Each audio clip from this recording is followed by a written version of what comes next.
नमस्कार दोस्तों। आशा रखता हूं कि आप और आपके परिवार वाले अपने घर पे स्वस्थ और सुरक्षित होंगे।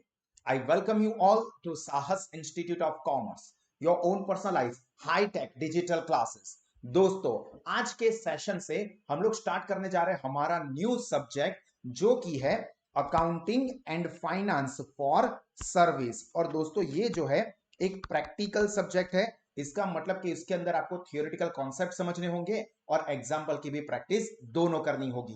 तो चलिए जल्दी से आप सब लोग अपने साथ हमारे जो साहस स्टडी पैम्पलेट है उसको ले ले, और मेरे साथ साथ इस सब्जेक्ट के सभी कॉन्सेप्ट्स को अच्छे से समझना है और एग्जाम में मतलब फाड़ के रख देना है। तो चलिए जल्दी से शुरू करते हैं। तो देखो, यहां पे हमारा सबसे पहला जो यूनिट है उसमें पहला चैप्टर हम लोग शुरू कर रहे हैं, जो कि है concept of service.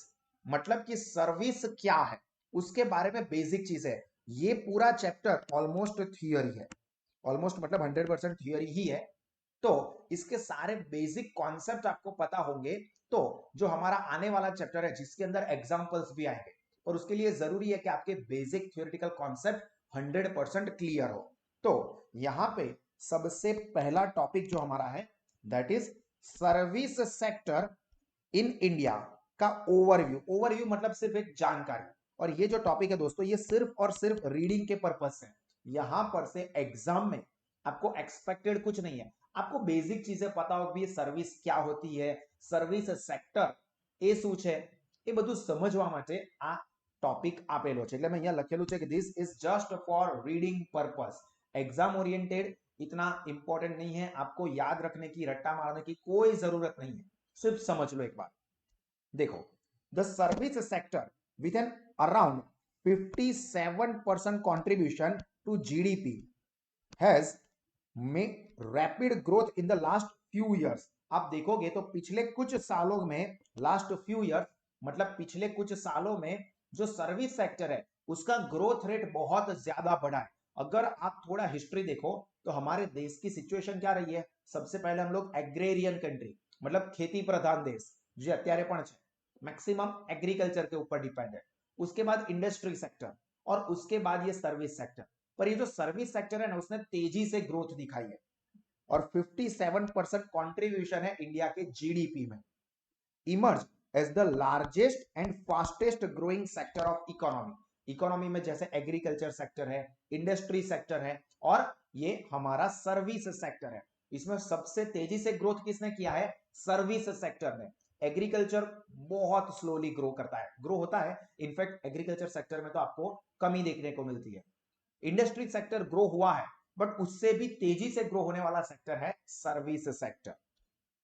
Beside being the dominant sector, dominant मतलब સૌથી વધારે જીડીપી માં કોન્ટ્રીબ્યુશન એટલે પ્રભુત્વ, ડોમિનેન્ટ मतलब પ્રભાવ અથવા પ્રભુત્વ, sector in India's GDP, it has also contributed substantially, substantially मतलब मोटा पाए, major part to foreign investment flow, export and employment. ये तीन चीजों में भी अच्छा खासा रोल ये सर्विस सेक्टर प्रोवाइड करता है। मतलब जीडीपी में तो जबरदस्त कंट्रीब्यूशन है 57%। इसके अलावा ऐसा नहीं है कि सर्विस सेक्टर से सिर्फ जीडीपी में ही फायदा होता है। इसके अलावा जो फॉरेन इन्वेस्टमेंट होता है, एफडीआई जिसको हम कहते हैं, फॉरेन डायरेक्ट इन्वेस्टमेंट, मतलब विदेशी कंपनियां भारत में निवेश करती है, वो सर्विस सेक्टर में ज्यादा है। उसके साथ साथ एक्सपोर्ट भी सर्विस सेक्टर का ज्यादा हो रहा है और एम्प्लॉयमेंट में भी बहुत जबरदस्त पार्ट सर्विस सेक्टर का है। मतलब बहुत सारे लोगों को सर्विस सेक्टर में जॉब मिलती है। India service sector covers a wide variety of activities that have different features and dimension। मतलब બહુ જ બધી અલગ અલગ પ્રકારની સર્વિસ કવર થાય છે। અલગ અલગ ફીચર્સ એટલે લક્ષણો છે જે સર્વિસ પ્રોવાઈડ થાય છે એના, અને અલગ અલગ ડાયમેન્શન, ડાયમેન્શન मतलब પાસા, ફેસેટ, પાર્ટ, मतलब બહુ બધી વસ્તુ આવે છે। એવું નહીં કે એક જ સર્વિસ ને આની આ જ, એની અંદર भी બધા अलग अलग वेराइटी, अलग अलग ऑप्शंस તમને જોવા મળશે। जैसे कि आप फॉर एग्जांपल ऑनलाइन एजुकेशन के लिए देखोगे तो बहुत सारी स्टडी एप्लीकेशंस देखने को मिलेगी, बहुत सारे ऑनलाइन लेक्चर्स आपको देखने को मिलेंगे। ऑनलाइन पढ़ाना ही है, बट उसमें भी अलग अलग डायमेंशन होते हैं। मतलब कोई नॉर्मल वे पे बोर्ड पे पढ़ा, कैमरा रख के पढ़ा देता है, जबकि आप यहाँ पे सास इंस्टीट्यूट का देखोगे तो आपको हाई टेक एजुकेशन मिलेगा। आपको ऐसा ही लगेगा कि जैसे सर मुझे पर्सनली पढ़ा रहे हैं, डिजिटल बोर्ड के सामने, डिजिटल क्लासरूम में मैं बैठा हुआ हूँ। तो डायमेंशन अलग है, मतलब अलग अलग तरह से आपको ये सेम सर्विस देखने को मिल सकती है। कुछ सर्विसेज की हम बात करें जानकारी के लिए कि कौन कौन से टाइप की सर्विसेज होती है, तो एक IT and telecommunication service. IT मतलब information technology, and telecommunications are very sophisticated, मतलब उसके अंदर है तो हम समझेंगे कि यार बहुत अच्छा है। सोफिस्टिकेटेड मतलब बहुत ही अच्छा। Involving high technology and expertise, जिसके अंदर बहुत जबरदस्त टेक्नोलॉजी चाहिए, एक्सपर्टीज चाहिए। अगर आप एक्सपर्ट नहीं हो, मास्टर नहीं हो तो नहीं चलेगा। आप सिंपली अभी आप देखो कि आप लोग मोबाइल से पढ़ाई ले रहे हो तो उसके अंदर भी हम लोग कितनी जबरदस्त टेक्नोलॉजी पूरा सेटअप यहाँ पे इस्तेमाल करते हैं, आईटी सेक्टर का इस्तेमाल करते हैं, जिससे कि अगर एक्सपर्टीज है और टेक्नोलॉजी बेहतरीन है तो यूजर को जबरदस्त एक्सपीरियंस मिलेगा। तो ये भी एक तरह की सर्विस है कि IT service, communication service. which while some are simple like those barbers and plumbers, मतलब कुछ ऐसी है जिसके अंदर जबरदस्त टेक्नोलॉजी इन्वॉल्व है, जबरदस्त एक्सपर्टीज चाहिए, जबकि कुछ नॉर्मल सी सर्विस होती है लाइक प्लम्बर की सर्विस है या बार्बर की सर्विस है या सर्वेंट की सर्विस है। ये भी एक तरह की सर्विस है। आपके घर पे कोई काम वाले भाई या बहन आते हैं, काम करते हैं, तो वो भी आपको सर्विस देते हैं। आप जाते हो बार्बर की शॉप पे और अपनी हजामत करवाते हो, तो वो भी क्या है, एक सर्विस है। तो ये सर्विस कुछ इस तरह की होती है, कुछ अलग तरह की होती है। Some services like transport have linkage with the industrial sector and some like tourism have high employment linkage. देखो जो टूरिज्म सेक्टर है वो बहुत ज्यादा लोगों को रोजगार देता है, और ट्रांसपोर्ट सेक्टर है वो ज्यादातर इंडस्ट्रियल सेक्टर के साथ जुड़ा हुआ है। आप हाईवे पे देखना तो आपको जो गुड्स ट्रक होती है, माल ले जाए, एवी ट्रक, ये तमने વધારે જોવા મળશે। इंडस्ट्री ने जो गुड्स प्रोड्यूस किया है उसको ट्रक के थ्रू मार्केट में या दूसरी जगह पे जहां पे पहुंचाना है वो पहुंचाता है। तो ये जो ट्रांसपोर्टेशन है ये भी एक तरह की सर्विस है। उन्होंने कुछ मैन्युफैक्चर नहीं किया, पर यहाँ पे कंपनी में जो चीज प्रोड्यूस हुई थी उसको हमने ट्रक में डाल के जो कस्टमर है वहां तक पहुंचाया, तो ये ट्रांसपोर्टेशन सर्विस हो गई। Railways and port full under the definition of infrastructure. जो रेलवेज है, पोर्ट है, पोर्ट मतलब बंदर, कंडला पोर्ट है जहां पे शिप्स वगैरह आती है, बड़ी बड़ी शिप्स, इंपोर्ट एक्सपोर्ट का बिजनेस मोस्टली पोर्ट के थ्रू होता है। तो ये सब आता है इंफ्रास्ट्रक्चर में। Well some like construction fall under the definition of industry. याद रखना रेलवे एंड पोर्ट सर्विस जो है वो आती है इंफ्रास्ट्रक्चर के अंडर में। According accounting, auditing and book keeping, जो कि हम लोग करते हैं अकाउंट लिखने का, ये भी एक सर्विस है। तो ये अकाउंटिंग है, ऑडिटिंग है, बुक कीपिंग है। Services are part of business services. याद रखना account, audit, finance are fall under the category of blank service, तो under the category of business services. ये सिर्फ उसके एक्सप्लेनेशन है कि उसके अंदर क्या करते हैं, अकाउंट लिख के देते हैं, एडवाइस करते हैं, टैक्स प्लानिंग करते हैं। Among the world's top 15 countries in the terms of GDP at the current prices, India ranked 10th in terms of overall GDP and 12th in terms of GDP in 2012। ये सिर्फ knowledge के लिए, कुछ काम का नहीं है सर, याद रखना पड़ेगा डेटा को, नहीं, बहुत पुराना है, पर ये तो सिलेबस में इसलिए देख लिया। However, India has the second fastest growing service sector। याद रखना सेकंड फास्टेस्ट, ये एमसीक्यू में काम लग सकता है कि which country has the second fastest growing service sector, या India service sector is rank blank among different countries, तो rank second in growing service sector. और एट, ये फुल फॉर्म याद रखना, CAGR। CAGR का फुल फॉर्म होता है कंपाउंड एनुअल ग्रोथ रेट, जो कि 9% के रेट से बढ़ता है, तो ये काफी अच्छा है। आप बैंक में एफडी वगैरह रखते हो तो आपको तकरीबन 4% के आसपास का ही रिटर्न मिलता है, जबकि ये जो सर्विस सेक्टर है वो तकरीबन 9% CAGR से ग्रो कर रहा है, जो कि चाइना का हमसे थोड़ा ज्यादा है, 10.9%। हम उनसे नजदीक है। हालांकि ये 1.9 मतलब ऑलमोस्ट 2% की गैप भी बहुत बड़ी होती है, बट इतनी भी ज्यादा बड़ी नहीं है, हम चाइना से काफी नजदीक है। Service contributes a major portion of India GDP with 57%। ये तो पहली ही लाइन थी हमारी कि 57% जीडीपी में कंट्रीब्यूशन है हमारे सर्विस सेक्टर का। The growth of service sector is closely linked with FDI inflows into this sector and the role of infrastructural firm. ये दो चीज याद रखना, ये आपको एमसीक्यू में काम लग सकता है कि जो सर्विस सेक्टर है उसका ग्रोथ किसके ऊपर डिपेंड है, दो चीजों के ऊपर। एक FDI, foreign direct investment, foreign से मतलब विदेश से कितने पैसे इस सेक्टर में इन्वेस्ट हो रहे वो, और दूसरा यहाँ पे transactional role, this sector and the role of transactional forms, मतलब बीच में जो मीडिएटर होती है उसके ऊपर ये सर्विस सेक्टर का ग्रोथ डिपेंड है। आप सिंपली समझो कि आप साहस स्मार्ट स्टडीज के थ्रू बेहतरीन एजुकेशन कहीं से भी ले पा रहे हो तो उसके रीजन क्या है कि सर हमारे पास इंटरनेट की फैसिलिटी है। अगर ये इंटरनेट की सर्विस नहीं होती तो हम किस तरह से इस एजुकेशन को ले सकते हैं। तो यहाँ पे जो ऑनलाइन एजुकेशन है उसका ग्रोथ डिपेंड करता है इंटरनेट सर्विस के ऊपर। मतलब जितनी इंटरनेट सर्विस तेज होगी, जितना सस्ते में अच्छा इंटरनेट मिलेगा, उतना स्टूडेंट क्या प्रीफर करेंगे कि चलो हम लोग ऑनलाइन एजुकेशन लेंगे क्योंकि वहां पे बेस्ट एजुकेशन हमें मिलता है। हमारे पास जगह का बैरियर नहीं है कि यहाँ पे नजदीक में होंगे साहस क्लास के तो ही हम लोग पढ़ाई कर पाएंगे, साहस के पास नहीं, आप कहीं से भी पढ़ाई कर सकते हो। तो ये कैसे पॉसिबल हुआ? Because of internet. तो ये जो बीच में ट्रांजैक्शनल फॉर्म है उसका जितना ग्रोथ उतना ही सर्विस सेक्टर का ग्रोथ पॉसिबल है। द पैटर्न ऑफ, ये सिर्फ जानकारी के लिए, India share in world service export which increased from 0.6% to 1.1% in 2002 and 3.3% in 2013। ये सारे डेटा पुराने हैं, कोई काम के नहीं है। मतलब आप देखोगे तो देखेगा क्या कि पहले 0.6 था, फिर 1.1 हुआ, अभी 3.3 हुआ। मतलब आज की डेट पे देखने जाएंगे तो ये तो और ज्यादा होगा। मतलब कि जो ग्रोथ है, कंट्रीब्यूशन है, वो बढ़ रहा है। The pattern of sectorial share of employment has changed over the last 2 decades. 2 decades એટલે 2 દશકા, 20 years। मतलब पिछले 10-20 सालों के अंदर, मतलब 2 डिकेड से ये जो एम्प्लॉयमेंट का जो कंट्रीब्यूशन है ना उसमें भी चेंज हुआ है। सबसे ज्यादा एग्रीकल्चर में था, शेयर ऑफ एग्रीकल्चर वो 64.8% था, जो कि कम होके 48.9% हो गया। मतलब सर्विस जो एग्रीकल्चर सेक्टर है उसमें एम्प्लॉयमेंट कम हो रही है।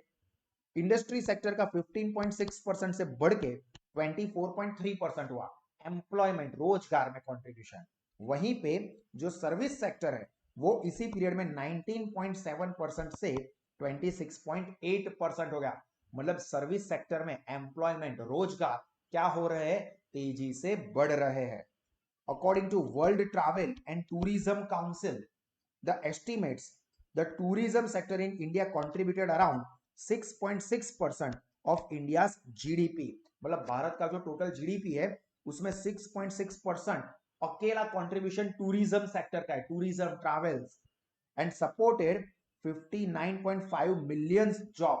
देखो 1 million is equal to 10 lakh होते हैं, तो ये 59.5 मिलियन जॉब, इतने सारे लोगों को टूरिज्म सेक्टर रोजगार देता है, which is 7.7% of its total employment. Total employment के 7.7% कंट्रीब्यूशन ये टूरिज्म सेक्टर का है। मतलब टूरिज्म सेक्टर भी काफी बड़ा है। और देखो गवर्नमेंट भी बहुत सारे स्टेप्स लेती है उसको डेवलप करने के लिए। जैसे हम लोग यहाँ पे गुजरात में ही देखे तो स्टैच्यू ऑफ यूनिटी के पास डेवलपमेंट चल रहा है कि भाई लोग वहां पे आए। रिसेंटली अगर आपने देखा हो तो गांधीनगर में जो रेलवे स्टेशन है उसी के ऊपर बहुत बड़ी गवर्नमेंट ने अपनी होटल बनाई है कि टूरिज्म सेक्टर डेवलप हो।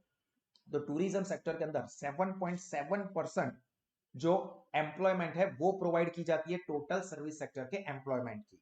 And the sector is projected to groom, groom मतलब ग्रो, ग्रूम नो मतलब था grow, at an annual average rate of 7.9% 2013 से लेके 2023 तक। तो ये डेटा आपको याद रखना है क्योंकि वो लेटेस्ट है, 13 से लेके 2023 तक की बात की है।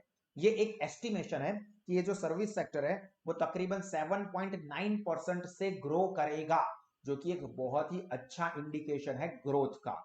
तो यहाँ पे हमारा जो पहला बेसिक सर्विस के कॉन्सेप्ट के बारे में जो टॉपिक था वो खत्म हुआ। एग्जाम ओरिएंटेड कुछ काम का नहीं था, आपको सिर्फ नॉलेज के लिए इसको रिफर करना था। सो आई होप कि ये सारी चीजें आपको क्लियर हो गई होगी। चलिए दोस्तों, अगर हमने ये पहला टॉपिक आपको अच्छे से क्लियर हो गया है तो दूसरा कॉन्सेप्ट हम देखेंगे सर्विस के बारे में। ये थोड़ा इंपॉर्टेंट है कि सर्विस क्या है। सर्विस मींस सेवा। तो देखो सबसे पहले डेफिनेशन मतलब अर्थ समझी लीजिए। A type of economic activity, देखो इकोनॉमिक एक्टिविटी आर्थिक प्रवृत्ति है। इकोनॉमिक एक्टिविटी मतलब અહીંયા સેવા માટે સેવા આપીએ છે, मतलब પ્રોફિટ માટે નહીં, બસ એમનામ જ સેવા આપીએ છે એવું નથી। પ્રોફિટ ઇન્કમ અર્ન કરવાનો પર્પસ હોય છે. That is intangible. Intangible નો મતલબ હમણાં આગળ આવશે. Which cannot be seen, cannot be touched. જેને આપણે જોઈ ના શકીએ કે સ્પર્શી ના શકીએ, મીન્સ ઇનટેન્જિબલ, અદ્રશ્ય. ઇઝ નોટ સ્ટોર્ડ, એને આપણે સ્ટોર ના કરી શકીએ. સ્ટોર કરી શકીએ એટલે એને ભેગું ના કરી શકીએ. And does not result in transfer of ownership. Ownership એની ટ્રાન્સફર ના થઈ શકે. કોઈ ટેન્શન નથી લેવાનું, હમણાં બધા જ ફીચર્સ ડિટેલમાં સમજાવું છું. Services are one of the two key component of the economy, other being goods. मतलब बे की कंपोनेंट है, एक सो गुड्स मैन्युफैक्चरिंग और बीजू शू आवे सर्विस. और इसीलिए तो गवर्नमेंट ने देखो जीएसटी लगाया था, गुड्स एंड सर्विस टैक्स. तो कोई भी इकोनॉमी है, कोई भी इकोनॉमी में दो चीज, दो कंपोनेंट मेन होते हैं. एक क्या होता है गुड्स और दूसरी क्या होती है सर्विसेज. दोनों बहुत जरूरी है. गुड्स है सर्विस नहीं है यूजलेस, सर्विस है गुड्स ही नहीं है तो करेंगे क्या. तो यहाँ पे गुड्स और सर्विस ये दो इंपॉर्टेंट कंपोनेंट है, एक सर्विस का और यहाँ पे दूसरी बात की है गुड्स की. And the examples of services include the transfer of goods such as postal service, जिसके अंदर पोस्ट मेल भेजे जाते हैं. यूज ऑफ एक्सपर्टीज और experience such as person visiting a doctor. तो डॉक्टर जो आपको ट्रीटमेंट देता है, डॉक्टर आपको जो चेक करता है, ये भी किस में आएगा, सर्विस में आएगा. भाविन सर आपको पढ़ाते हैं तो ये टीचिंग भी किस में आएगा, सर्विस में आएगा. आप रेस्टोरेंट में जाते हो, खाना खाते हो, या फिर आप लोग मूवी देखते हो, ये सब किस में आता है, सर्विस में आता है. आपने सर्विस ली, डॉक्टर के पास गए, लॉयर के पास गए, चार्टर्ड अकाउंटेंट के पास गए, कंसल्टेंट के पास गए, ये सब क्या है, सर्विस के एग्जाम्पल है. प्लम्बर को बुलाया या हमने किसी मीन्स कड़िया मजूर उनको बुलाया, सर्विस ले रहे. इंपॉर्टेंट पार्ट आ रहा है नेचर और कैरेक्टरिस्टिक्स ऑफ सर्विसेज. एमसीक्यू में कुछ एंगल से काम लग सकता है, रटना नहीं है, बहुत सिंपल है, पर एमसीक्यू में आ सकता है. From the following blank is correct with regard to service, blank is not the feature of service, और आइडेंटिफाई विच पार्ट और which feature is attributed to service. इस तरह से कुछ भी आ सकता है. तो देखो सर्विस में सबसे पहला जो फीचर मीन्स लक्षण, ये लक्षण क्या है कि जो सर्विसेज होती है वो इंटेंजिबल होती है. इंटेंजिबल, देखो यहाँ पे पॉइंट जो है उसका सिंपल एक्सप्लेनेशन मैंने यहाँ पे बाजू में ही दे दिया है, ताकि आपको पूरा पैराग्राफ ना भी पढ़ना हो ना तो ये वाला पार्ट आपने देख लिया ना तो आपको याद आ जाएगा. Intangible means which can not be seen और टच, उसको हम सिर्फ फील कर सकते हैं. जैसे कि भाविन सर आपको या साहस इंस्टीट्यूट आपको अच्छे क्वालिटी एजुकेशन टीचिंग की सर्विस प्रोवाइड करता है, तो आप क्या उसको देख सकते हो, वो देखो देखो भाविन सर का टीचिंग जा रहा है, क्या भाविन सर का कमाल का अकाउंट जा रहा है, ये भाविन सर के अकाउंट को टपली. पॉसिबल नहीं है, you can not see it, you can not touch it. हाँ फील कर सकते हो कि यार बहुत अच्छा पढ़ाते हैं, यार क्या घटिया पढ़ाते हैं, बकवास पढ़ाते हैं, ठीक ठाक है यार, आप फील कर सकते हो बहुत अच्छा है, घटिया है, थर्ड क्लास है, ठीक ठाक है, सो है. You can feel it, you can not touch it, you can not see it, वो होती है सर्विस. जबकि गुड्स होंगे, फॉर एग्जाम्पल ये कैलकुलेटर है, तो calculator you can see it, you can touch it, आप किसी को दे सकते हो, देख सकते हो, तो ये गुड्स हो गए. जिसको आप देख सकते हो, टच कर सकते हो, वो गुड्स. जो आप नहीं देख सकते, नहीं टच कर सकते, बट उसको महसूस कर सकते हो, जैसे कि भाविन सर का teaching, you can not see it, sir दिख रहा है ना, नहीं मतलब कोई चीज थोड़ी दिख रही है, देखो ये भाविन सर का टीचिंग है, आपको तो भाविन सर दिख रहा है. समझ में आ रहा है. तो टीचिंग क्या है, एक सर्विस है which is intangible, means which can not be seen और touch, it can be felt only. तो यहाँ पे वही लिखा है, देखो मेन वर्ड्स मैंने हाईलाइट भी कर दिया है. कैन नॉट बी सीन और टच, उसको हम सिर्फ क्या कर सकते हैं, महसूस कर सकते हैं, you can only feel it. Then inseparability, inseparability मतलब उसको सेपरेट नहीं कर सकते, अलग ना कराए. अलग ना कराए मतलब सेनाथी अलग करवाना चाहिए सर, जो सर्विस प्रोवाइड कर रहा है उससे हम उसकी सर्विस को अलग नहीं कर सकते. गुड्स होंगे, फॉर एग्जाम्पल ये गुड्स है, ये भाविन सर ने कैलकुलेटर बनाया, आप इस कैलकुलेटर को भाविन सर से अलग कर सकते हो, आप ले सकते हो. भाविन सर का कैलकुलेटर मैंने ले लिया, खरीद लिया, चुरा लिया, अब भाविन सर के पास कैलकुलेटर नहीं रहा, मेरा कैलकुलेटर आपने ले लिया, मेरे पास नहीं रहा, अब आपके पास आ गया, तो आपने कैलकुलेटर को, गुड्स को भाविन सर से सेपरेट कर दिया, कर सकते हो गुड्स को. पर भाविन सर की जो टीचिंग सर्विस है ना, भाविन सर का जो नॉलेज है ना, मैंने उसको चुरा लिया, मैंने उसको खरीद लिया है. कैसे खरीद सकते हो, भाविन सर से उनके टीचिंग को, उनके नॉलेज को आप सेपरेट नहीं कर सकते. सर्विस प्रोवाइडर से उस सर्विस को आप अलग नहीं कर सकते। डॉक्टर आप यहीं पे रहो, बस आपकी स्किल जो है ना वो मैं मेरे घर पे ले जा रहा हूँ, मेरी मम्मी की तबीयत अच्छी नहीं है ना इसलिए। भाविन सर आप अपने घर पे ही रहो, बस आपका जो नॉलेज है ना वो क्लासरूम में भेज दो, आपका जो टीचिंग है ना वो क्लासरूम में भेज दो, आप घर पे ही रहो। Not possible. भाविन सर को ही आना पड़ेगा, डॉक्टर को ही आना पड़ेगा, चार्टर्ड अकाउंटेंट को ही आना पड़ेगा। चार्टर्ड अकाउंटेंट से उसके नॉलेज, उसकी स्किल यानी कि उसकी सर्विस को आप अलग नहीं कर सकते। गुड्स अलग हो सकते हैं, सर्विस को हम सेपरेट नहीं कर सकते। तो देखो, it can not be separated from the service provider person. Clear? Then third, heterogeneity. Heterogeneity मतलब डिफरेंट, अलग।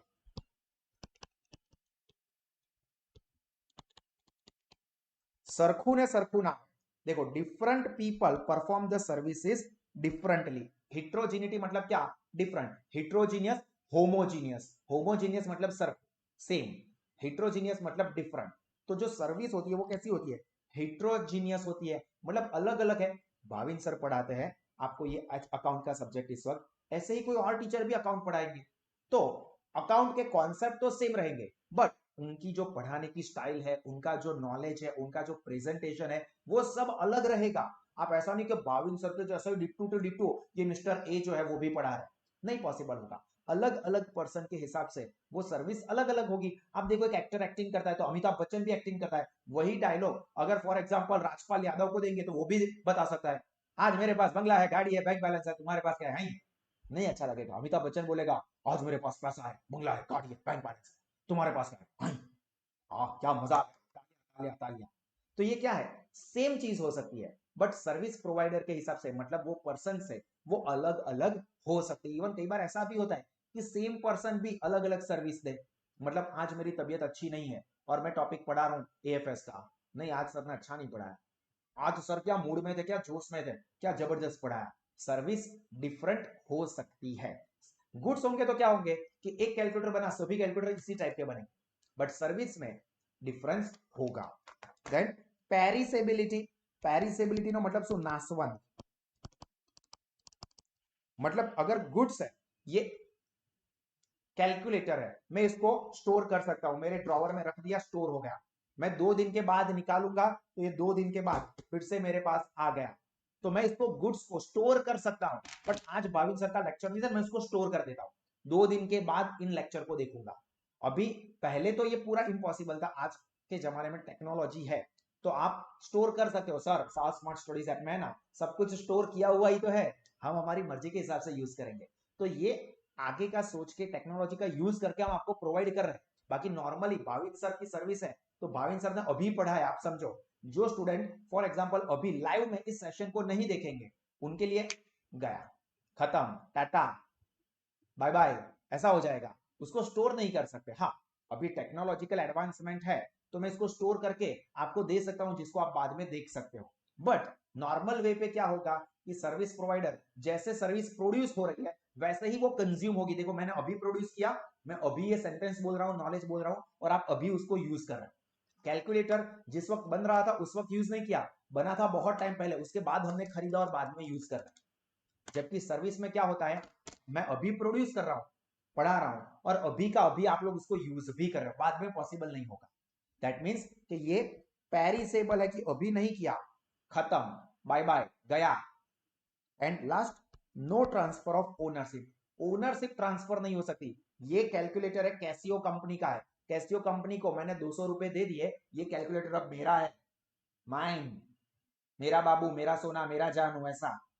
पर ऐसा है कि भाविन सर ये लो फीस पकड़ो, आपका एएफएस का नॉलेज हमारा, अभी आपके पास नहीं रहेगा, मैं चार्ज लेके आपको सर्विस दे पाऊंगा। इसका मतलब ये नहीं होगी कि मेरी नॉलेज की ओनरशिप आपको मिल गई, आपको नॉलेज मिला, मेरे पास जो नॉलेज है वो तो मेरे पास रहेगा ही, वो नहीं चला जाएगा।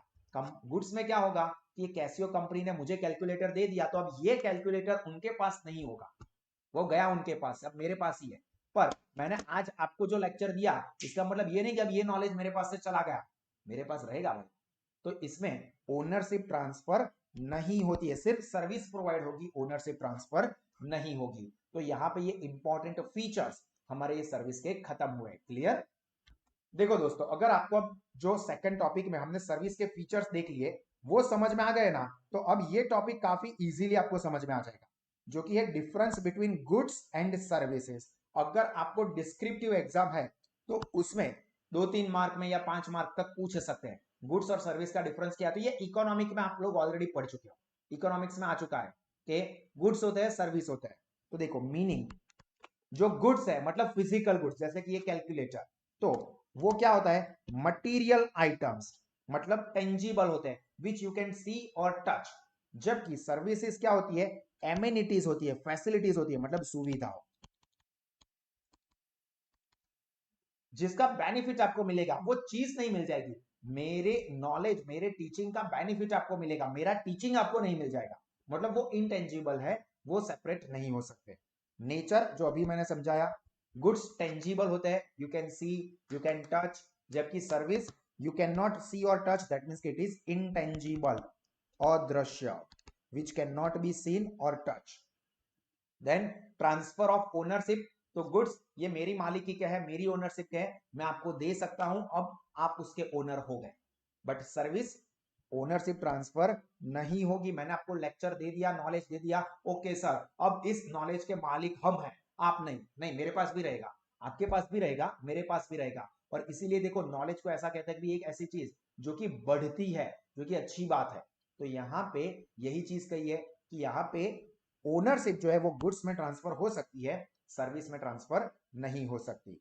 उसके बाद नेक्स्ट पॉइंट, इवैल्यूएशन। तो इवैल्यूएशन मतलब बाइफरकेशन काफी सिंपल है, इजीली हो सकता है, जबकि सर्विस में काफी कॉम्प्लिकेटेड है उसको इवैल्यूएट करना, कि कैसा है, अच्छा है, बुरा है, ठीक ठाक है। क्योंकि मैं ऐसा पूछूंगा भाविन सर ने कैसा पढ़ाया बताओ, तो कुछ लोग कहेंगे सर क्या मतलब कमाल का, जबकि कुछ क्या यार, क्या बकवास, क्या फालतू बकवास कर रहे हैं, अलग अलग होगा, उसको मेजर करना कॉम्प्लिकेटेड होगा। जबकि गुड्स को देखो, इसका कलर अच्छा है, शेप कैसा है, उसको हम लोग इजीली इवेल्युएट कर सकते हैं गुड्स को। सर्विस को इवेल्युएट करना थोड़ा कॉम्प्लिकेटेड है, नहीं हो सकती ऐसा नहीं, थोड़ा कॉम्प्लिकेटेड है, कॉम्प्लिकेटेड मतलब थोड़ा डिफिकल्ट है। रिटर्न, तो गुड्स को हम लोग रिटर्न कर सकते हैं, चल भाई ये तो बकवास निकला, चल वापस ले जा। पर service can not B return back, sir आपने पढ़ाया, मैंने लेक्चर ले लिया, पर मुझे तो नहीं अच्छा लगा लेक्चर, लाओ मेरे पैसे वापस दो। सर्विस दे दी, बात खत्म। प्रोडक्शन एंड कंजम्पशन दोनों एक साथ ही होता है, तो सर्विस को आप रिटर्न नहीं कर सकते, सर ये लो आपका पूरा का पूरा लेक्चर मैंने वापस दिया। यार नॉलेज आपके माइंड में फिट हो गया है, आप उसको पूरी तरह से वापस कर ही नहीं सकते, पूरी तरह से क्या, थोड़े तरीके से भी वापस नहीं कर सकते, तो उसको रिटर्न नहीं कर सकते। सेपरेटेबल, तो ऑब्वियसली के गुड्स जो है उसको हम सेपरेट कर सकते हैं, प्रोड्यूसर अलग है, यूजर अलग है, प्रोड्यूसर से आपने गुड्स को अलग कर दिया। जबकि सर्विस, प्रोड्यूसर मैं हूं, यूजर आप है, बट प्रोड्यूसर से सर्विस अलग नहीं होगी, वो तो मेरे पास ही रहेगी, तो वो सेपरेबिलिटी नहीं होती है। वेरिएबिलिटी, मोस्टली आइडेंटिकल, आइडेंटिकल का मतलब क्या, सेम, सिमिलर, होमोजीनियस होते हैं, भाई एक कैलकुलेटर ऐसा तो सारे कैलकुलेटर ऐसे ही।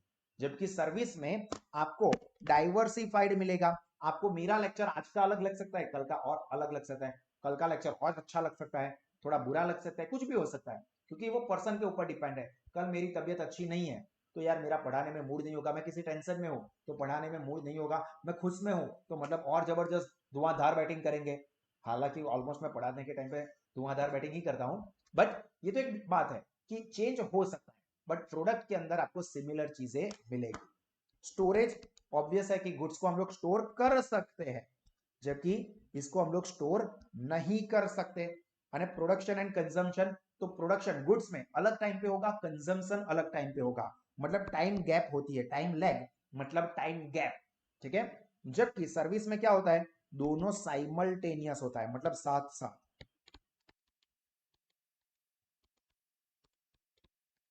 मैंने अभी लेक्चर दिया, आपने अभी लेक्चर पढ़ा, सुना, मतलब प्रोडक्शन, कंजम्पशन दोनों एक साथ होते हैं सर्विस में। क्लियर, ये क्वेश्चन आपको एग्जाम में, डिस्क्रिप्टिव एग्जाम है तो पूछ सकते हैं, और इसमें से एमसीक्यू भी निकल सकते हैं। चलिए इसके बाद हम लोग डिस्कस करते हैं हमारा नेक्स्ट टॉपिक नंबर 4, जो कि काफी सिंपल छोटा सा है, इंपॉर्टेंस ऑफ सर्विस सेक्टर। मतलब ये क्यों इंपॉर्टेंट है, महत्व, सर्विस सेक्टर નું महत्व શું છે। तो बहुत सारी चीजें वो कंट्रीब्यूट करता है, like it increase the GDP, तो मेन वर्ड आपको याद रखना है जीडीपी, जीडीपी के ग्रोथ में सर्विस सेक्टर हेल्प करता है। एक्सपोर्ट बढ़ाने में सर्विस सेक्टर हेल्प करता है, क्योंकि हमने देखा ना कि बहुत ज्यादा सर्विसेज एक्सपोर्ट होती है। Then it help in maintaining foreign exchange विदेशी हुंडियामन, डॉलर, पाउंड, येन, इन सब की अर्निंग हमें सर्विस सेक्टर से होती है। मतलब सर्विस देते हैं और बदले में डॉलर है, पाउंड है, येन है, ये सब अर्न करते हैं। तो फॉरेन एक्सचेंज की अर्निंग होती है। Helping the weaker section by providing housing requirement, मतलब सर्विस प्रोवाइड करते हैं वीकर सेक्शन को, तो आराम से उनको गुड सर्विस मिल सकते हैं।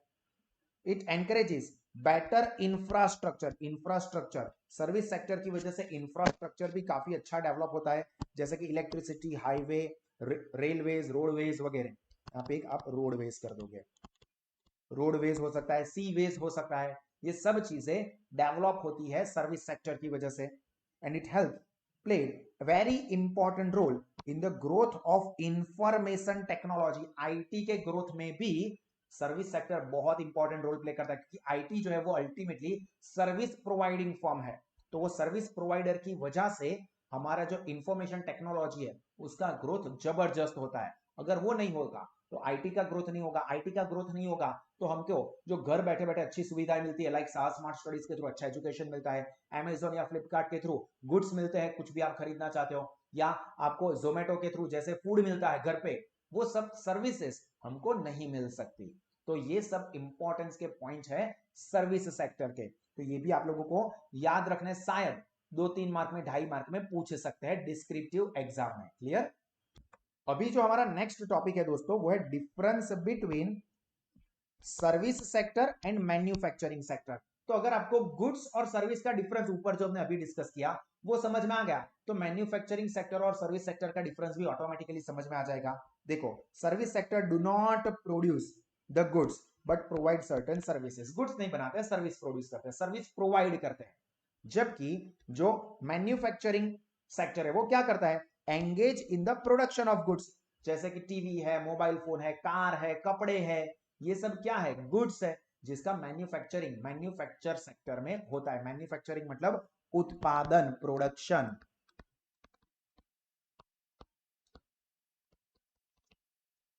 Second, the output of service firm is consultancy, training, hotels etcetera, मतलब इसके एग्जांपल्स दिए हैं। जबकि यहां पे क्या होगा, फिजिकल गुड्स, लाइक ये आगे आ गया, टीवी, कार, मोबाइल फोन, कपड़े वगैरह वगैरह, तो वो क्या है, गुड्स है, गुड्स के एग्जांपल है। मतलब मैन्युफैक्चरिंग सेक्टर में जो चीज बनती है वो। सर्विस सेक्टर के अंदर क्या क्या चीजें आती है, तो आपको टीचिंग सर्विस आती है, डॉक्टर सर्विस आती है, आईटी सर्विस आती है, कुछ कुछ भी आप लिख सकते हो। इन्वेंटरी, अभी इन्वेंटरी मतलब क्या, स्टॉक, गुड्स। तो यार यहाँ पे कुछ चीज प्रोड्यूस ही नहीं होती है तो उसकी इन्वेंटरी मेंटेन करना, स्टॉक मेंटेन करना not possible, not hold inventory. जबकि यहाँ पे क्या होगा, इन्वेंटरी मेंटेन करनी होगी। कॉस्ट अकाउंट में आप पढ़ेंगे कि इतने लेवल का गुड्स मेंटेन करना, इतना गुड्स मेंटेन करना, इतना खरीदना है, इतना बेच दिया, इतना बचा, स्टॉक बचा, फीफो मेथड देखो या लिफो मेथड देखो या जो भी है, बट यहाँ पे आपके पास गुड्स स्टॉक बचेगा। जबकि सर्विस में तो जैसे ही प्रोडक्शन होता है साथ में ही कंजम्पशन हो जाता है, यहाँ पे इन्वेंटरी का कोई क्वेश्चन ही नहीं आएगा। कस्टमर्स, वो the service firms do not produce service unless customers requires it, customer को जरूरत है तो भी सर्विस प्रोवाइड की जाएगी। जबकि गुड्स में क्या है, ये कैलकुलेटर कंपनी जब बनाती है तो उसको पता नहीं है कि ये गुड्स कब खरीदेंगे, पहले ही बना देते हैं। जबकि भाविन सर आपको पढ़ाते हैं, कब पढ़ाएंगे, जब स्टूडेंट सामने है तो, मतलब कस्टमर की डिमांड है, कस्टमर्स आ गए कि सर चलो लेक्चर शुरू करो, तो सर ने लेक्चर दिया। मतलब सर्विस तब प्रोवाइड करते हैं जब कस्टमर की डिमांड होती है। जबकि गुड्स प्रोड्यूस होता ही रहता है, बाद में कस्टमर की डिमांड देखेंगे, पहले बना देंगे। जबकि सर्विस में जब डिमांड कर रहे हैं तभी उसका सप्लाई यानी कि प्रोडक्शन होगा। लेबर जो है, तो automation can not be done, automatic सब कुछ होगा ऐसा नहीं होगा। मैन्युफैक्चरिंग में हो सकता है, ऑटोमेशन हो सकता है, ठीक है। मैन्युफैक्चरर्स जो है वो टेलर टू कस्टमर्स नीड्स के हिसाब से वो अपने हिसाब से प्रोडक्ट चेंज कर सकते हैं, बट मशीन से काम हो सकता है। जबकि सर्विस में भाविन सर की जगह पे काम करते, एक रोबोट को बिठा देते, एक मशीन को बिठा देते हैं, वो करवा देंगे, नहीं होगा। ऑटोमेशन उसमें नहीं होगा कि ये नॉलेज भाविन सर दे रहे तो भाविन सर को ही देना पड़ेगा। भाविन सर ने अपनी जगह पे रोबोट 2.0 बना दिया है, चिट्टी द रोबो, स्पीड 1 गीगाहर्ट्ज और जो भी है वो, तो वहां पे यहाँ पे ऐसा नहीं होगा। ऑटोमेशन सर्विस सेक्टर में सर्विस प्रोवाइड करनी पड़ेगी वो प्रोवाइडर को ही, ठीक है। डॉक्टर के पास गए, डॉक्टर बोलेगा कि नहीं मैं ऑपरेशन नहीं करूंगा, ये मशीन मैंने रख दिया, वो मशीन अपने आप ऑपरेशन कर देगा, नहीं डॉक्टर आप करो, ठीक है। एंड लोकेशन, तो service sector do not have a physical production site, मतलब यहाँ पे प्रोडक्शन होता है, सर्विस है, कहीं पे भी आप बैठ जाओ आपको पढ़ा देंगे, आप मोबाइल पे पढ़ रहे हो क्लासरूम में आके पढ़ो, पेड़ के नीचे बैठ के पढ़ लेंगे, कहीं पे भी पढ़ा सकते हैं। मतलब सर्विस के लिए कोई स्पेसिफिक जगह होगी तो ही हम लोग काम कर पाएंगे, सर्विस दे पाएंगे, ऐसा नहीं है। मैन्युफैक्चरिंग में ऑब्वियसली फैक्ट्री पे ही मैन्युफैक्चरिंग होगा, जरूरत है, पर सर्विस में तो आप कहीं पे भी आ जाओ, भाविन सर आपको पढ़ा देंगे, मतलब फिजिकल लोकेशन इतना इंपॉर्टेंट नहीं है। और ये तो आ चुका है, सर्विस इनटेंजिबल है, जबकि गुड्स क्या होते हैं, टेंजिबल होते हैं। क्लियर, आई होप कि ये समझ में आया होगा। और ये सारे मेजोरिटी पॉइंट गुड्स और सर्विस के डिफरेंस वाले ही है, अगर आपको ये याद नहीं रहता और उस डिफरेंस के पॉइंट भी आप यहाँ पे लिख देते हो चलेगा। चलो उसके बाद हम लोग डिस्कस करते हैं हमारा topic next, various types of services. अब ये ऑलरेडी आगे आ चुका है तो ये इतना इंपॉर्टेंट नहीं है, like education services, Bhavin sir साहस इंस्टीट्यूट के टीचर, साहस इंस्टीट्यूट आपको क्या करता है, एजुकेशन की सर्विस प्रोवाइड करता है, क्लासरूम में आके पढ़ना है या ऑनलाइन पढ़ना है, जैसा कि आपको पता है कि साहस इंस्टीट्यूट 3 अलग अलग स्टडी ऑप्शन देता है, क्लासरूम स्टडी प्रोग्राम, साहस ई वर्चुअल लाइव ई क्लासेस होते हैं, साहस स्मार्ट स्टडीज ऐप है, तीनों की तीनों क्या है, सर्विस है। तो ये education service, communication service, telephone, internet, cyber cafe, ये सब क्या है, टेलीकम्युनिकेशन सर्विसेज, इसमें इंफॉर्मेशन पास ऑन होती है, आप कोई भी पकड़ के चलो, ठीक है। ट्रांसपोर्टेशन, तो ट्रांसपोर्टेशन में 3 तरह के होते हैं, पहले लैंड मतलब रोड ट्रांसपोर्ट, आप देखोगे तो रोड ट्रांसपोर्ट में क्या आएगा, टैक्सी है, बस है, बाइक है, कार है, ये सब यहाँ पे आएगा रोड ट्रांसपोर्ट में। वहीं पे एयर ट्रांसपोर्ट में क्या आएगा, एयरलाइंस, प्लेन, प्लेन के थ्रू ट्रांसपोर्ट करना। और बाय सी रूट, सी रूट के अंदर क्या आएगा, शिप्स आएगी, फेरीज आएगी, फेरी मतलब छोटी छोटी जो फेरीज होती है, रो रो फेरीज हम जिसको कहते हैं। यहाँ पे रोड और रेल भी आएगा साथ में, रोड प्लस रेल, तो ये सब आता है लैंड ट्रांसपोर्ट में, रोड और rail, air, plane and sea route के थ्रू शिप्स, ये आती है ट्रांसपोर्टेशन सर्विसेज में। Health care and medical, health care and medical है, ठीक है। तो हेल्थ केयर एंड मेडिकल मतलब हॉस्पिटल, डॉक्टर, नर्सिस, वो सब, nursing homes, hospital, clinics, maternity homes, health insurance, ये सब किस में आता है, हेल्थ सेक्टर में आता है। रियल एस्टेट, रियल एस्टेट मतलब क्या, कंस्ट्रक्शंस, बिल्डिंग्स, तो देखो प्रॉपर्टी, प्लॉट्स, हाउस, फ्लैट्स, ये सब किस में आएंगे, इंफ्रा रियल एस्टेट में। फूड सर्विसेज में, फूड चेन है जैसे कि जोमेटो हो गया या फिर डोमिनोज पिज्जा हो गए, या अलग अलग जो रेस्टोरेंट्स होते हैं वो कॉफी हाउस आ जाएंगे जहां पे आपको अलग अलग स्नैक्स मिलते हैं, टी पोस्ट है या सीसीडी है, ये सब किस में आएंगे, फूड सर्विसेज में। जोमेटो भी इसमें आ गया, अभी फूड पांडा भी उसमें आ गया।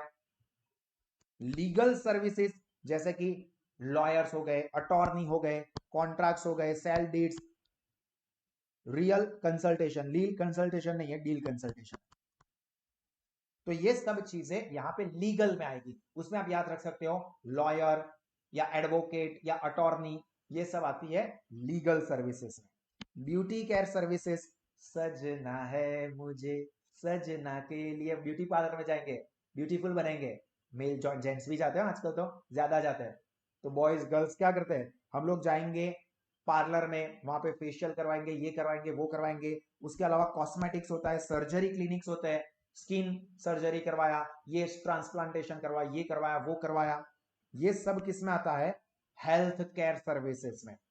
House hold service like repair, maintenance, electrician, carpenter, carpenter मतलब सुथार, प्लम्बर, हाउस पेंटर, हमारे घर पे जो काम करने के लिए आते हैं सर्वेंट, ये सब क्या आएगा, हाउस होल्ड सर्विसेज में, कि भाई पानी का प्रॉब्लम है प्लम्बर को बुला दो, लाइट में शॉर्ट सर्किट हुआ इलेक्ट्रिशियन को बुला दो, ये टेबल बनवाना है कारपेंटर को बुला दो, तो ये क्या है, हाउस होल्ड सर्विसेज है।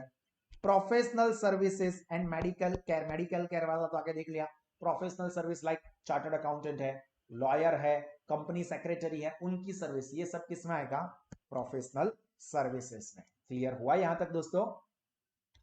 अभी इस चैप्टर का हमारा आखिरी और important topic that is revenue recognition in case of rendering services. Rendering service એટલે સેવા આપવી, રેન્ડર એટલે સેવા આપ્યો, એનું રેવન્યુ રેકગ્નિશન એટલે આવક થઈ એવું ક્યારે ગણીશું, ઇન્કમ ને આપણે ક્યારે કન્સિડર કરીશું, એ બહુ ઇમ્પોર્ટન્ટ મેટર છે। તો revenue, gross inflow of cash, receivable, or other consideration arising in the course of ordinary activities of an enterprise, such as sale of goods, goods बेचेंगे, इनकम होगी, रेंडरिंग सर्विसेज, सर्विस देंगे, income होगी, मैं आपको पढ़ाऊंगा, बदले में फीस मिलेगी, मैं आपको कैलकुलेटर बेचूंगा, बदले में पैसे लूंगा, तो सेल के टाइम पे रेवेन्यू होगी, सर्विस देने के टाइम पे रेवेन्यू होगी।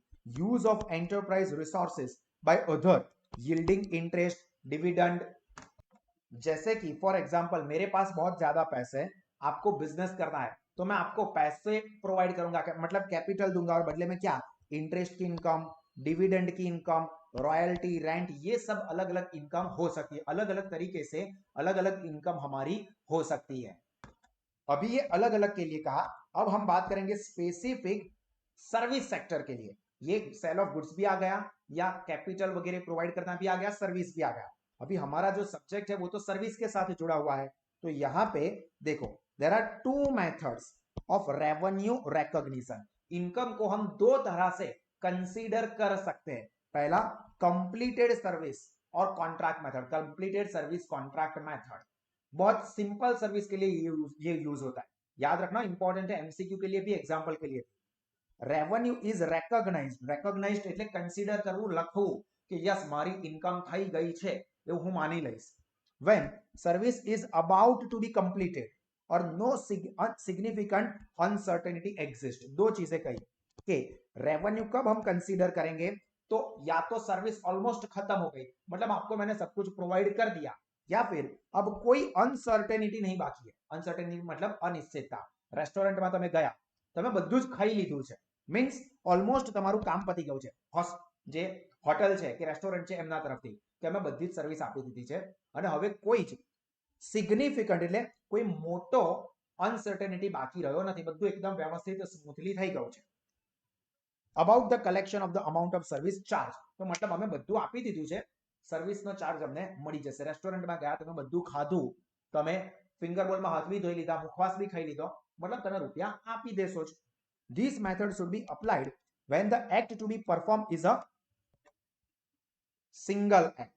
जब सिंगल एक्ट है, सिंगल एक्ट का मतलब क्या कि एक ही बार में वो खत्म हो जाएगी, at either it is perform और not perform so as to entitle the service provider revenue. मतलब શું હશે, एक ही बार में या तो ये सर्विस देंगे या तो ये सर्विस नहीं देंगे, दोनों में से कोई एक ही होगा, तो पता चल जाएगा कि सर्विस दे दी, लाओ पैसे मिल गए, सर्विस नहीं दी, पैसे नहीं मिलेंगे. सिंपल सा है, सर्विस दी, पैसे लिए, जूते दो पैसे लो, सर्विस लो पैसे दो, और एक ही बार में सर्विस खत्म हो जाएगी, तो वो यूज करेंगे कंप्लीटेड सर्विस कॉन्ट्रैक्ट मेथड, मतलब कंप्लीट पैसे दे दो, नहीं कंप्लीट पैसे नहीं मिलेंगे. और ऐसा नहीं होगा बीच बीच में, सिंपल एक्टिविटी के लिए एक ही बार में खत्म हो जाए वैसा होगा तब.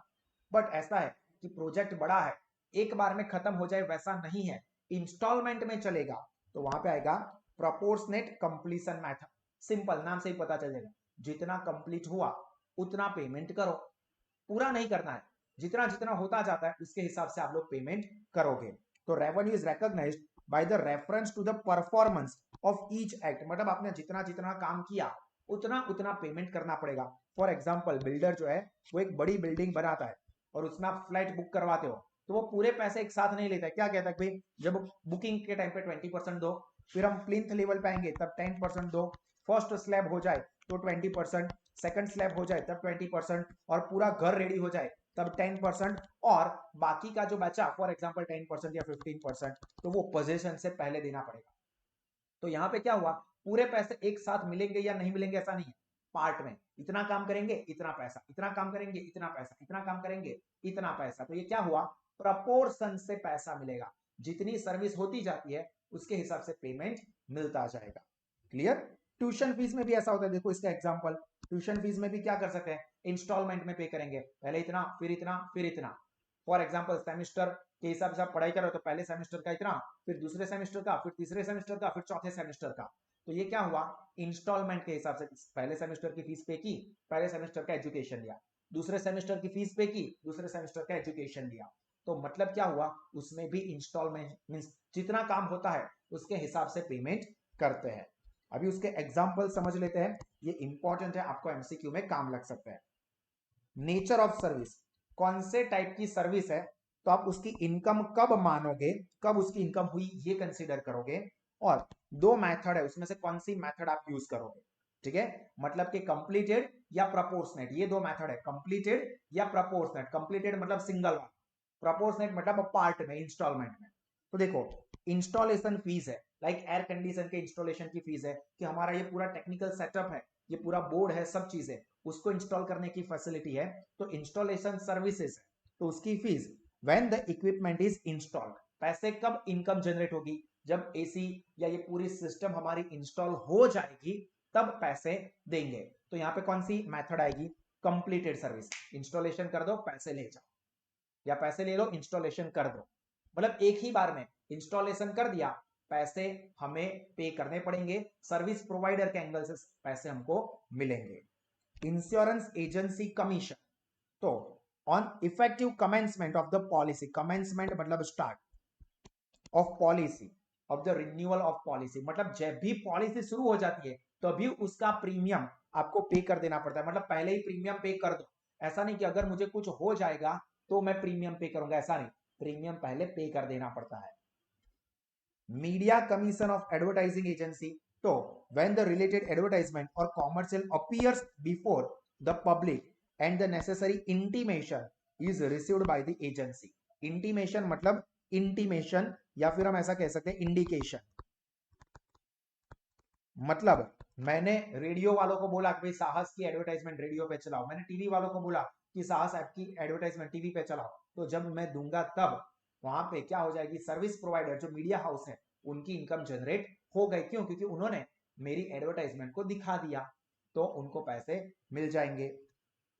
ट्यूशन फीस है, तो ट्यूशन फीस में क्या हो सकता है, या तो डायरेक्ट भी हो सकता है मतलब सिंगल, या फिर प्रपोर्शनेट होगा, कि जैसे जैसे हमारा कोर्स कंटेंट खत्म होगा, सेमेस्टर 1 खत्म, पैसे, फीस ली सेमेस्टर 2, फीस ली सेमेस्टर 3, फीस ली सेमेस्टर 4, ऐसा नहीं होगा कि सारे सेमेस्टर का पेमेंट पहले एक साथ दे दो, नहीं, क्या होता जाएगा, पार्ट में होता जाएगा, मतलब यहां पे आएगा proportionate method. Fees from development of customized software, अभी कस्टमाइज सॉफ्टवेयर बनाना है, तो आप देखोगे कि हमारे जो सॉफ्टवेयर है, 6 सॉफ्टवेयर यहाँ पे ऑपरेट होते हैं और एक 7th सामने है, तो ये 7 सॉफ्टवेयर ऑपरेट होते हैं, तो जैसे ही सॉफ्टवेयर वर्किंग कंडीशन पे आ जाएगा, मतलब हमें मिल जाएगा, पेमेंट हो जाएगा उसका, तो यहाँ पर भी क्या होता है, कंप्लीटेड, मेथड कौन सी याद रखनी है, कंप्लीटेड।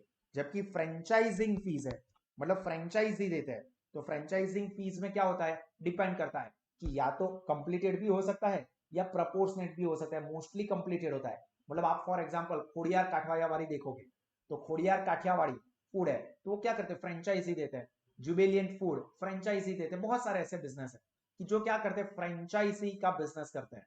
तो फ्रेंचाइजिंग जो सर्विस होती है उसमें भी क्या होता है कि अलग अलग सिचुएशन के हिसाब से मेथड यूज हो सकती है, वो डिपेंड करता है कि रियल लाइफ में कौन सी सिचुएशन हमारे सामने आई है। ये सब आपको तब ज्यादा कंप्लीट होगा जब हम उसके एग्जाम्पल्स के ऊपर जाएंगे, अभी ये आपके बेसिक अंडरस्टैंडिंग और नॉलेज के लिए था।